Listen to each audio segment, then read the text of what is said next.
Kharag Iceland Iran से लगभग 25 kilometre दूर है, जहां से ईरान अपना 90% क्रूड ऑयल दूसरे देशों को भेजता है। स्ट्रेट ऑफ हॉर्मुज, जिसकी दोनों तरफ से लंबाई सिर्फ और सिर्फ 33 किलोमीटर है, और इसी 33 किलोमीटर से पूरे वर्ल्ड का 20% ऑयल सप्लाई होता है। ईरान और इंडिया के बीच 2500 किलोमीटर की दूरी है, और अगर स्ट्रेट ऑफ हॉर्मुज से बात करें तो ये दूरी 1500 किलोमीटर के आसपास बैठती है। क्रूड ऑयल 2500 किलोमीटर दूर ईरान से इंडिया कैसे पहुंचता है? स्ट्रेट ऑफ हॉर्मुज भारत के लिए इतना जरूरी क्यों है? ईरान अपना 90% ऑयल खरग आइसलैंड से एक्सपोर्ट क्यों करता है?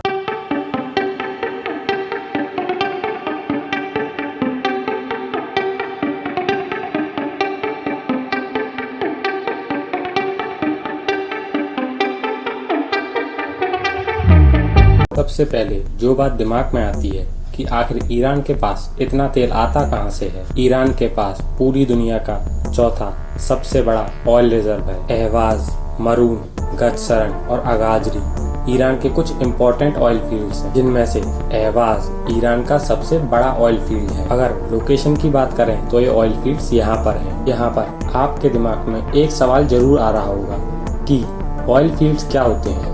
सिंपल लैंग्वेज में अगर बात करें तो ऑयल फील्ड्स एक ऐसी प्राकृतिक जगह होती है जहां पर तेल पाया जाता है। क्योंकि ईरान में ऐसे बहुत सारे ऑयल फील्ड्स हैं, इसीलिए ईरान दुनिया का चौथा सबसे बड़ा ऑयल रिजर्व रखता है। इन्हीं ऑयल फील्ड से क्रूड ऑयल यानी कच्चा तेल निकाला जाता है। क्रूड ऑयल यानी ऐसा तेल जो अभी रिफाइंड नहीं है। इस क्रूड ऑयल को ही खरग आइसलैंड पर भेजा जाता है, जो कि ईरान से 25 किलोमीटर दूर पर्शियन गल्फ यानी फारस की खाड़ी में है। इस बात को सुनकर के आपके दिमाग में दो सवाल जरूर आएंगे। पहला तो ये कि ईरान इतनी बड़ी कोस्ट लाइन होते हुए भी क्रूड ऑयल को खरग आइसलैंड पर भेजता ही क्यों है। दूसरा सवाल ये कि ईरान से क्रूड ऑयल खरग आइसलैंड पर जाता कैसे है। सबसे पहले दूसरे क्वेश्चन को डिस्कस करते हैं। जब ऑयल फील्ड से क्रूड ऑयल निकाल लिया जाता है तो इसे बड़ी पाइपलाइन की मदद से पहले ईरान की कोस्ट लाइन तक लाया जाता है। कोस्ट लाइन से अंडर वाटर पाइपलाइंस की मदद से ऑयल को खरग आइसलैंड पर पहुंचा दिया जाता है। खरग आइसलैंड ईरान के लिए क्रूड ऑयल का एक बड़ा स्टोरेज है। यहाँ पर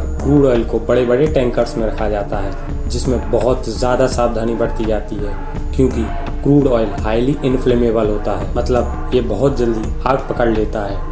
इसीलिए छोटी सी गलती से बहुत बड़ा नुकसान हो सकता है। यही वजह है कि ईरान इतनी बड़ी कोस्ट लाइन होने के बावजूद भी अपने क्रूड ऑयल को खरग आइसलैंड से एक्सपोर्ट करता है। अब यहाँ से शुरू होती है तेल की असली कहानी। अब तेल को यहाँ से अलग अलग देशों को भेजा जाता है। अभी के लिए मान लेते हैं कि क्रूड ऑयल को भारत ले जाना है। क्रूड ऑयल को समुद्र से ले जाने के लिए VLCC का यूज होता है। अब ये VLCC क्या है? VLCC की फुल फॉर्म होती है वेरी लार्ज क्रूड कैरियर्स। इसको आगे चल के हम डिटेल से समझेंगे, क्योंकि यहाँ आइसलैंड के पास का पानी बहुत गहरा है और VLCC का साइज भी बहुत बड़ा होता है। इसीलिए VLCC को आइसलैंड के पास ले जाके सीधे इनमें क्रूड ऑयल नहीं भरा जा सकता है। VLCC में क्रूड ऑयल भरने के लिए खरग आइसलैंड के पास कुछ T-शेप्ड की स्ट्रक्चर्स बनाई गई हैं, जहाँ से क्रूड ऑयल इनमें भरा जाता है। ये प्रोसेस हाईली ऑटोमेटिक होता है। अब बिल्कुल सही समय है VLCC को समझने का। VLCC बेसिकली शिप ही होते हैं, पर ये नॉर्मल शिपों से थोड़े अलग होते हैं। इनकी लंबाई 300 मीटर तक होती है और चौड़ाई 50 से 60 मीटर तक हो सकती है। किसी भी जहाज के इस हिस्से को हल कहा जाता है, क्योंकि VLCC को क्रूड ऑयल ले जाने के लिए यूज किया जाता है, इसीलिए इनमें डबल हल होता है।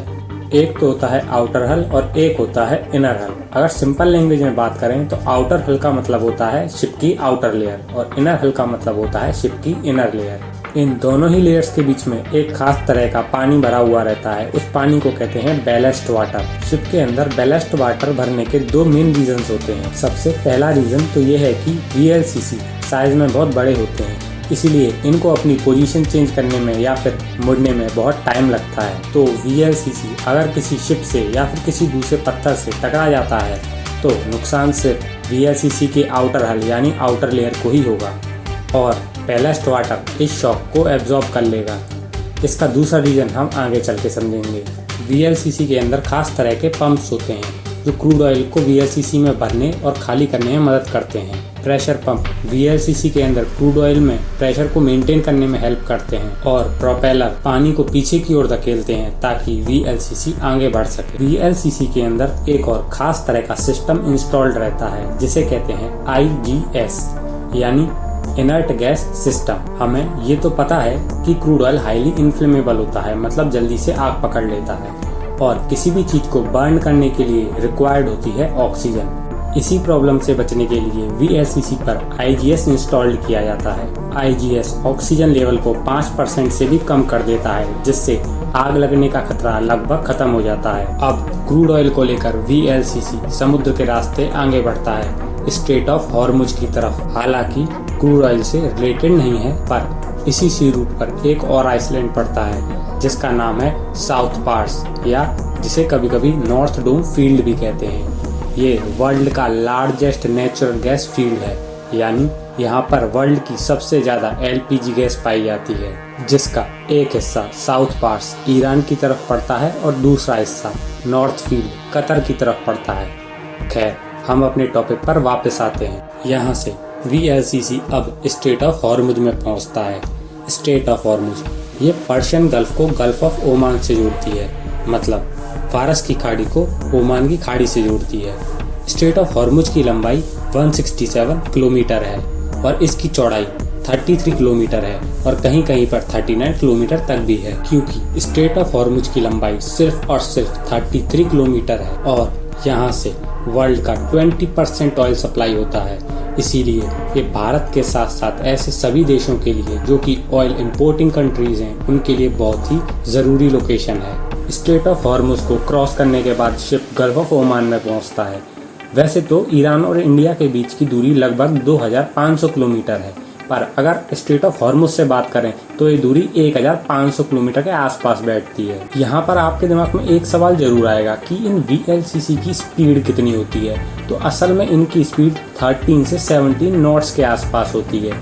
अगर किलोमीटर पर आवर में बात करें तो ये वैल्यू 24 से 31 किलोमीटर पर आवर के आसपास बैठती है। एक और बहुत ही इंटरेस्टिंग बात जो हॉर्मुज से निकलने वाले शिप से रिलेटेड है, कोई भी जहाज जब पानी में होता है तो वो एक खास प्रकार का सिस्टम यूज करता है जिसे कहते हैं AIS, यानी ऑटोमेटिक आइडेंटिफिकेशन सिस्टम। बेसिकली ये सिस्टम शिप्स को ये बताता है कि वो अभी कहाँ पर हैं और उन्हें जाना कहाँ है। सिंपल लॉजिक है, क्योंकि पानी में रास्ते का पता नहीं चलता है, इसलिए शिप्स इस सिस्टम को पानी में रास्ता पता करने के लिए यूज करते हैं। पर इंटरेस्टिंग बात यह है कि जब कई बार शिप्स स्ट्रेट ऑफ हॉर्मुज से पास होते हैं तब वो इन सिस्टम्स को बंद कर देते हैं ताकि उन्हें इजीली डिटेक्ट करके टारगेट ना बनाया जा सके। अब यहाँ से शिप्स गल्फ ऑफ ओमान से होते हुए अरेबियन सी में एंटर करते हैं और अरेबियन सी से होते हुए इंडिया तक पहुँचते हैं। जैसा कि हम डिस्कस कर चुके हैं कि VLCC का साइज बहुत बड़ा होता है, इसीलिए इनसे क्रूड ऑयल को बाहर निकालने के लिए या तो T टर्मिनल का यूज किया जाता है या फिर छोटे शिप्स को इनके पास ला करके उनमें ऑयल को निकाल लिया जाता है। T टर्मिनल्स क्या होते हैं इनके बारे में मैं आपको वीडियो में पहले ही बता चुका हूँ। अब इन छोटे शिप्स में क्रूड ऑयल को भर करके रिफाइनरीज तक ले जाया जाता है। इंडिया का रिफाइनिंग सिस्टम वर्ल्ड के बेस्ट और सबसे बड़े रिफाइनिंग सिस्टमों में से एक है और फिर जो छोटे शिप्स क्रूड ऑयल लेकर के आते हैं उनको ऑयल रिफाइनरी में भेज करके रिफाइंड कर लिया जाता है। अब ये बिल्कुल सही समय है बैलेस्ट वाटर के सेकंड डिवीजन को डिस्कस करने का। मैंने आपको वीडियो में पहले बताया था कि आउटर हल और इनर हल के बीच में बैलेस्ट वाटर भरा हुआ रहता है। जब VLCC से क्रूड ऑयल निकाल लिया जाता है तब VLCC का वजन बहुत कम हो जाता है, जिसकी वजह से इसे समुद्र में बैलेंस करने में दिक्कत होती है। इसी समय VLCC को बैलेस्ट वाटर बैलेंस करने में मदद करता है।